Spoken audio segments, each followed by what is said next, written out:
함께 볼 하나님의 말씀은 사무엘상 15장 1절에서 9절까지의 말씀입니다. 우리 한 절 한 절 교독하고 마지막 9절은 함께 합독하도록 하겠습니다. 제가 먼저 읽도록 하겠습니다. 사무엘이 사울에게 이르되 여호와께서 나를 보내어 왕에게 기름을 부어 그의 백성 이스라엘 위에 왕으로 삼으셨은즉 이제 왕은 여호와의 말씀을 들으소서.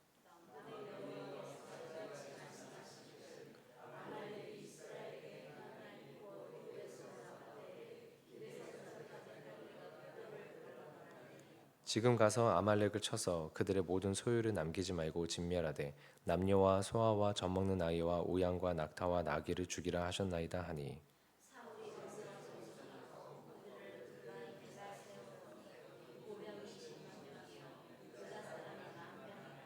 사울이 아말렉 성에 이르러 골짜기에 복병시키니라.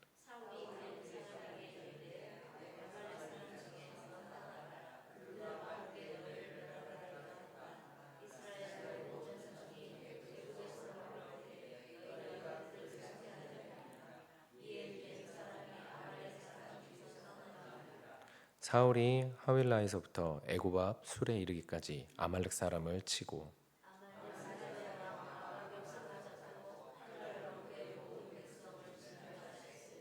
사울과 백성이 아각과 그의 양과 소의 가장 좋은 것 또는 기름진 것과 어린 양과 모든 좋은 것을 남기고 진멸하기를 즐겨 아니하고 가치 없고 하찮은 것은 진멸하니라.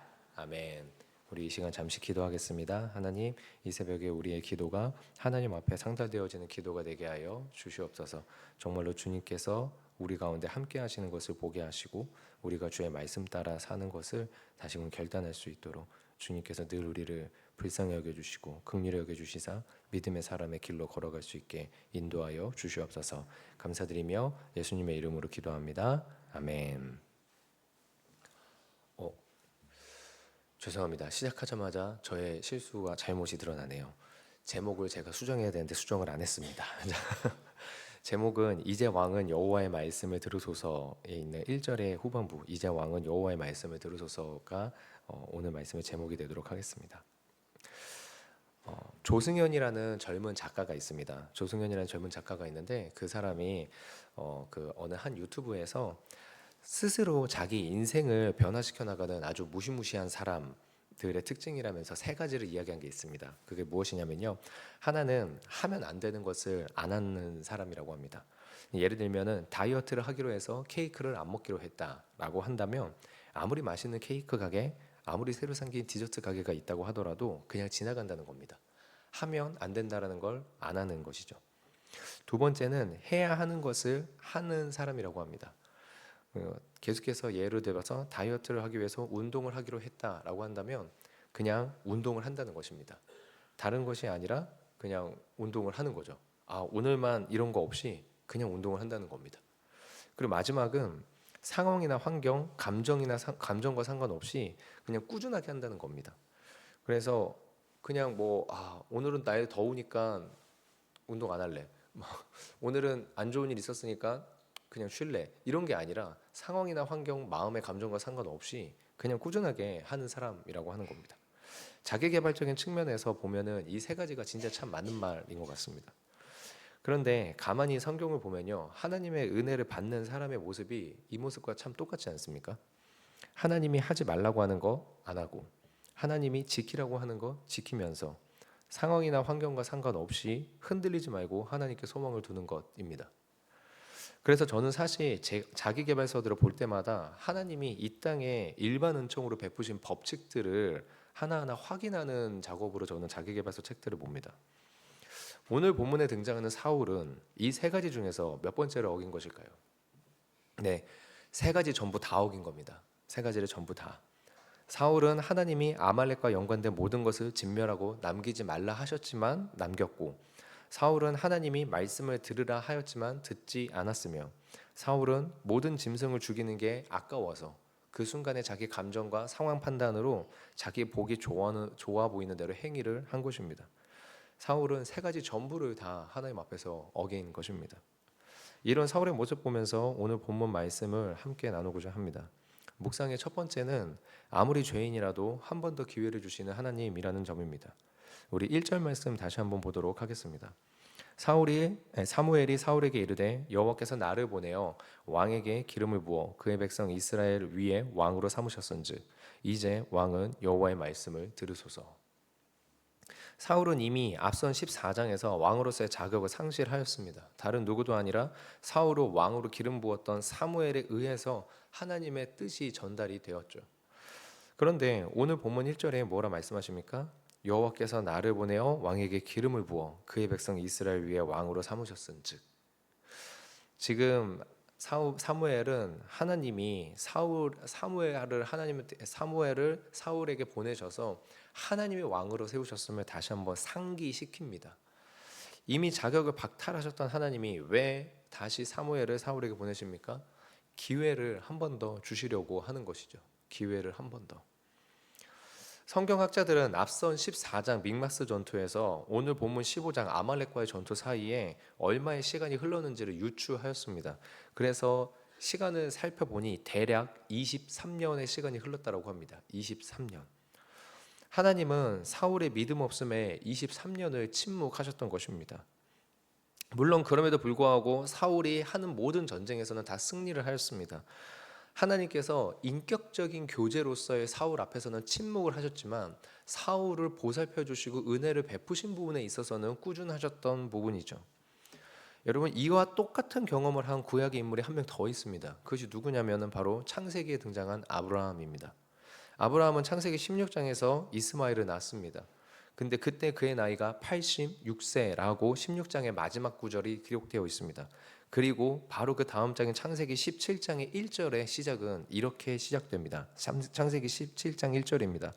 아브라함이 99세 때 여호와께서 아브라함에게 나타나서 그에게 이르시되 나는 전능한 하나님이라 너는 내 앞에서 행하여 완전하라.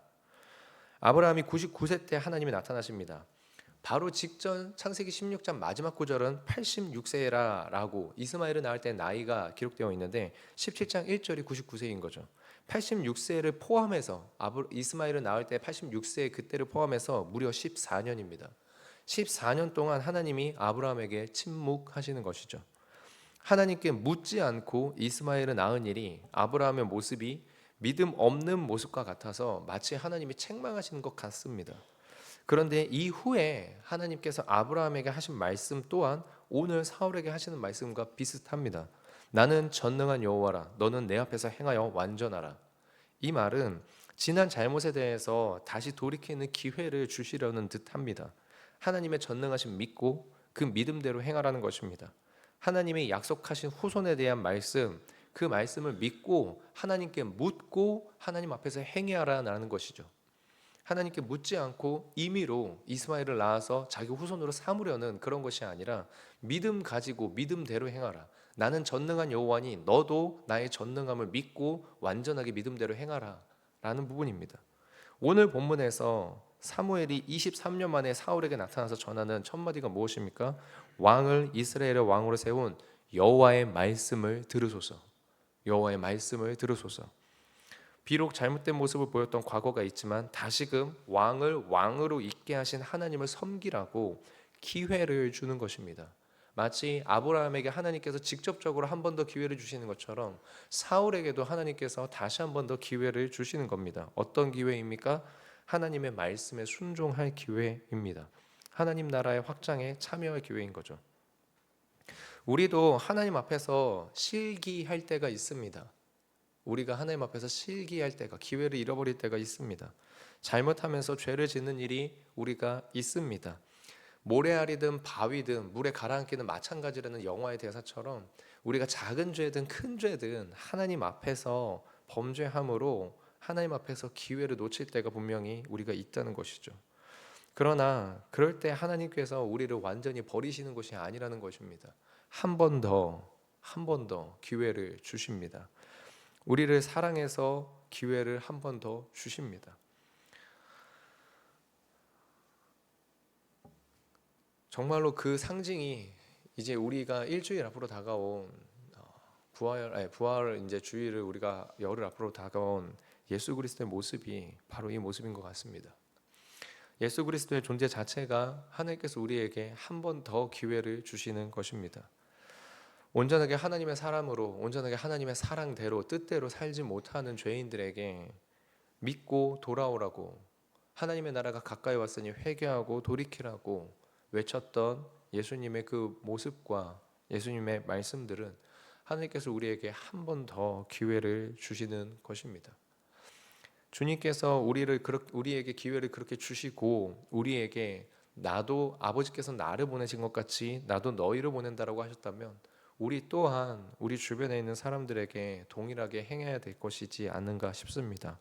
화목을 위해서입니다. 배우자에게, 자녀에게, 구역과 교회 공동체에 분명 완전 무결하게 행하지는 못하지만 우리가 그들에게 기회를 주어야 되기도 합니다. 왜냐하면 우리도 한 번 더 기회를 받은 존재이기 때문입니다.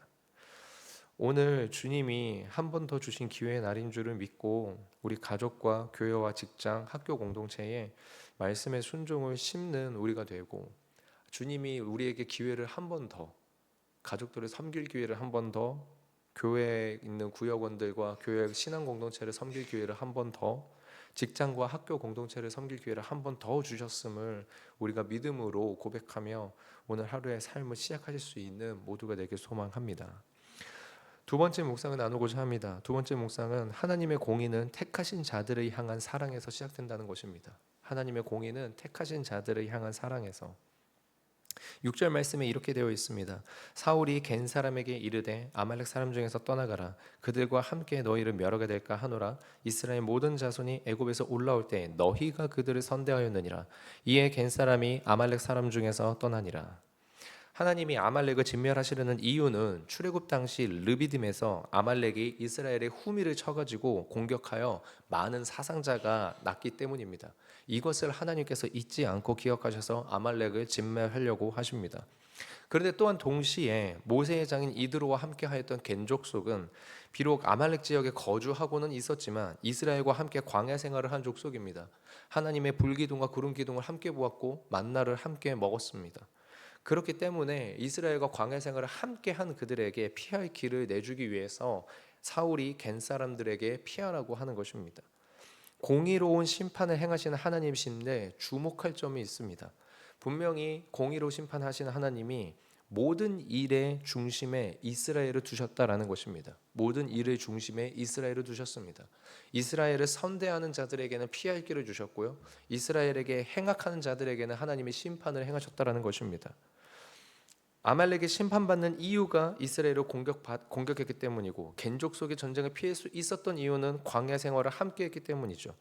하나님의 공의의 기준이 지금 현재 이스라엘이라는 것입니다.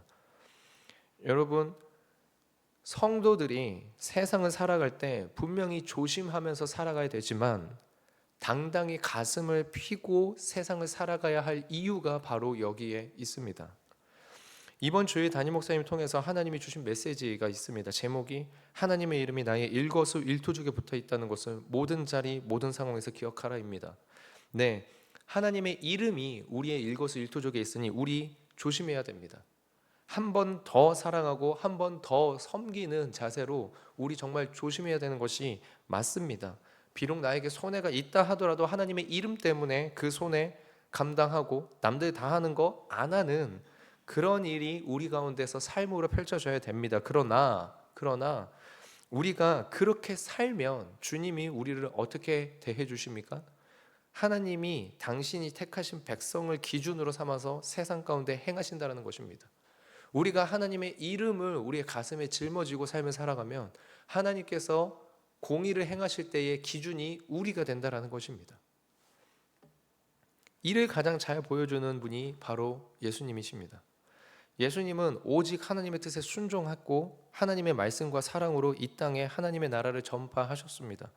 그렇기 때문에 그 예수님을 기준으로 구원과 심판이 나뉘어졌습니다. 하나님은 우리가 이 땅에 작은 예수들이 되기를 원하십니다. 이스라엘을 공격했던 아말렉을 하나님이 진멸하시고 이스라엘과 함께 광야 생활을 했던 겐 사람에게 피할 길을 내어주신 것처럼 우리가 이 땅에서 작은 예수로 살아가게 된다면 예수 그리스도가 구원과 심판의 기준이 되는 것처럼 우리를 통해서 심판과 구원을 이루신다라는 것입니다. 우리가 분명히 이 땅의 작은 예수로 살아갈 때 우리 가운데 억울함과 아픔과 안타까움이 일어납니다. 그러나 하나님께서 이것을 결코 잊지 않으신다라는 것입니다. 배우자와 자녀들을 위해서, 구역원과 교회 공동체를 위해서, 회사 직장과 학교를 위해서 우리가 주님 앞에 기도하고 섬기고 봉사했던 모든 것들을 우리 주님께서 기억하시고 그것을 기준으로 삼으셔서 하나님께서 공의를 베푸신다는 것입니다. 즉, 그 모든 하나님의 공의의 기준이 하나님이 사랑하는 자들, 하나님이 사랑하는 자들, 그들을 바탕으로, 그 사랑을 바탕으로 우리에게 이루어지고 그들에게도 이루어진다라는 것입니다. 사랑하는 성도님들, 우리가 정말로 오늘 하루 작은 예수가 되는 하나님의 이름이 나의 일거수일투족에 있음을 기억하면서 사시는 하루가 되시길 소망합니다. 그렇게 될 때 분명히 우리 마음 가운데 있는 억울함이나 우리가 정말 괴로워하는 모든 부분들까지도 주님께서 반드시 기억하시고 쌓아두셔서 주님의 때에 이루실 것인 줄 믿습니다. 우리가 그 한 가지 믿음으로 삶을 살아가시길 소망합니다. 마지막으로 짧게 한 가지만 더 보도록 하겠습니다. 우리 9절 말씀 함께 보도록 하겠는데요. 제가 PPT로는 준비하지 못했습니다. 9절 말씀 함께 보도록 하겠습니다. 사울과 백성이 아각과 그의 양과 소의 가장 좋은 것 또는 기름진 것과 어린 양과 모든 좋은 것을 남기고 진멸하기를 즐겨하지 아니하고 가치 없고 하찮은 것은 진멸하니라. 여러분, 분명히 하나님께서 모든 것을 다 진멸하라고 하였습니다. 모든 것을 다 진멸하라고 하였는데 사울과 백성이라고 나와 있습니다. 여러분, 사울과 백성이, 우리가 여기에서 짧게 나눌 묵상 한 가지는 무엇이냐면 사람이 사람을 의지하게 될 때에는 결국에는 반드시 하나님을 거역하게 된다는 것입니다. 여러분, 사울과 백성이라고 되어 있습니다. 이 말이 무엇이겠습니까? 백성은 사울을 의지하고 사울은 백성을 의지했다라는 것입니다. 뒤에 나오게 되면은 더 분명한 진술이 나오는데 사울이 왜 이 재물들을 남겨놨냐, 왜 이 짐승들을 남겨놨냐라는 것을 사무엘에게 변명할 때 뭐라고 말합니까? 나는 죽이려고 했는데 당신의 백성들이 당신의 하나님 여호와께 제사 드리기 위해서 이 재물들을 남겨놨습니다 라고 변명을 합니다. 사울이 백성들의 그 평가와 백성들의 분위기를 의지해서 이렇게 일을 행했다라는 것입니다. 근데 놀라운 거는 백성들 또한 마찬가지로 사울 왕을 눈치를 보고 사울 왕을 의지하여서 짐승들을 남겨놓은 것이죠. 사람이 사람을 의지하게 되면 서로가 서로를 의지하는 게 결국에는 하나님을 거역하는 자리로 가게 된다는 것입니다. 아니 그러면은 시편 말씀에서 형제가 서로 연합하여 동거하며 어찌 그리 선하고 아름다운지요라고 되어 있는 이 말씀은 어떻게 됩니까? 라고 할 때 여러분 분명한 기준이 있습니다. 우리가 서로가 서로를 의지하는 것이 아니라 서로가 함께 하나님을 의지해야 되는 부분이라는 것이죠.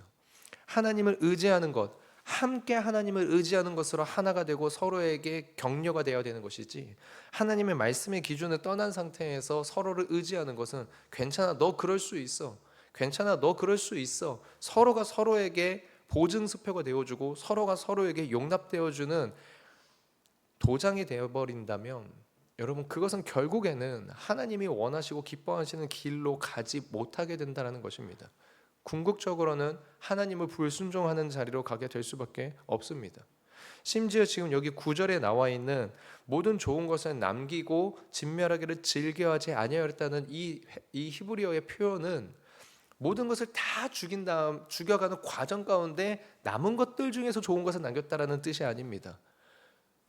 좋은 것을 자기 눈으로 분별하고 그 다음에 가치 없고 하찮은 것들만 골라서 죽였다라는 것이죠. 무엇이 담겨져 있습니까? 하나님의 기준이 아니라 자기 기준이고 자기 욕심이 들어가 있다는 분명한 기준인 것입니다. 사람이 사람을 서로 용납해 주는 것 너무나도 귀하고 귀한 일입니다. 그런데 그 기준은 우리가 두 번째 묵상을 나눈 그 기준이 돼야 됩니다. 하나님의 공의와 사랑, 그 하나님의 공의와 그 하나님의 사랑으로 서로가 서로를 함께 용납해 줘야 되는 것이지, 그냥 무조건적으로 너 그럴 수 있어 괜찮아 라고 하는 것은, 그렇게 하는 것은 결국에는 하나님을 떠나게 만든다라는 것입니다. 내가 의도하든 의도하지 않았든.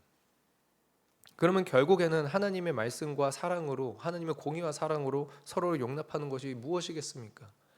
여러분, 우리가 뉘라서 하나님의 말씀을 모두 다 깨달아 하나님의 말씀대로 모든 것을 100%할 수 있겠습니까? 그저 기도할 뿐입니다. 기도할 뿐입니다. 여러분, 리더가 잘못한 부분이 보입니까? 무조건 용납하라는 것이 아니고 무조건 지적하고 배척하라는 것이 아닙니다. 여러분, 리더를 위해서 기도해 주시길 부탁드립니다. 정말로 기도해 주시길 부탁드립니다. 하나님, 제 눈에 보기에는 저것이 잘못되어 보이는데, 하나님의 제가 읽은 말씀으로 봤을 때는 저게 잘못되고 보이는데, 하나님, 이것이 맞습니까? 깨닫게 하소서. 저도 그도 깨닫게 하소서. 온전한 주의 말씀 안에서. 오늘날 이 시대가 서로의 잘못을 도저히 용납하지 못하는 시대입니다. 그렇다고 또 무조건적으로 잘못을 용납해서도 안 되는 시대이기도 합니다. 여러분, 그 가운데에서 사울과 백성이 함께 자기 기준대로 이건 좋은 거, 이건 나쁜 거 해서 하나님의 말씀을 순종하지 않고 자기 욕심과 기준 따라 나눈 것처럼 그렇게 행하는 모습이 우리 가운데 있어서 마치 누군가의 잘못을, 리더의 잘못을, 구역원의 잘못을, 내 가족의 잘못을 날카롭게 찔러서 이래야 된다라고 하는 그런 모습을 내려놓고 우리가 하나님 앞에 기도함으로 서로를 용납하고 하나님 앞에 기도하는 마음으로 겸손히 나아가 하나님의 사랑을, 공의를 실천할 수 있는 그런 우리 모두가 되기를 소망합니다. 제가 어저께 제 아내와 다툰 이야기를 잠깐 했지 않습니까? 근데 그게 사실 딱 이 모습 때문이었습니다. 제가 저의 기준으로 제 아내의 이 모습이 넌 이게 너무 100% 잘못된 거야 라고 한 겁니다. 물론 객관적으로 봐도 솔직히 말해서 다른 몇몇 분들과도 이야기를 해보면은 논리적으로는 저의 논리가 맞다라고 할 것입니다. 그러나 그거는 제 논리가 맞은 것 뿐이지, 저의 일리가 맞은 것 뿐이지, 제 논리와 저의 일리가 진리는 아니었던 것이죠. 그렇기 때문에 제가 제 아내에게 잘못한 것이 명백한 것입니다. 결코 주님의 마음으로 한 것이 아니라는 것이죠. 우리 성도님들의 오늘 하루의 삶 가운데에서 분명히 우리의 삶이 하나님의 공의의 기준이 될 것입니다. 내가 하나님의 사랑을 실천하고 하나님의 사랑을 위해서 살면 나로 말미암아 누군가가 심판받고 나로 말미암아 누군가가 구원받게 되는 삶을 살게 될 것입니다. 그런데 그렇기 때문에 우리가 더 조심해야 되겠죠. 내가 기준이 아니고 다른 사람과 사람을 서로 의지하는 식으로서의 삶이 아닌 하나님의 말씀 앞에 기도하며 나아가는 그런 귀한 오늘 하루의 삶이 되시기를 주님의 이름으로 축원드립니다. 우리 이 시간 기도하도록 하겠습니다. 하나님, 정말로 주님께서 우리 성도님들의 삶을 붙잡아 주시사 아버지 하나님의 마음과 말씀이 우리 성도님들의 오늘 하루의 삶을 가득 채우고 가득 메우고 정말로 주님 앞에서 삶을 살아가게 되는 은혜가 있길 소망합니다. 하나님, 정말로 주님 앞에서 다시 한번 기회를 얻어 주의 말씀대로의 삶을, 주의 사랑을 전하는 삶으로 말미암아 우리가 주님의 아버지 구원의 기준이 됨을, 심판의 기준이 됨을 잊지 않게 하시오. 아버지, 우리가 한 사람 한 사람을 용납하게 하시고, 다만 그 용납을 할 때에 아버지 하나님, 사람을 의지하고 사람의 논리대로 용납하는 것이 아닌 하나님의 말씀, 하나님을 의지하는 그 마음으로 서로를 용납할 수 있게 되는 사랑이 있게 하여 주시옵소서. 이 모든 말씀 나사렛 예수 그리스도의 이름으로 기도드리옵나이다. 아멘. 주기도문 하겠습니다. 하늘에 계신 우리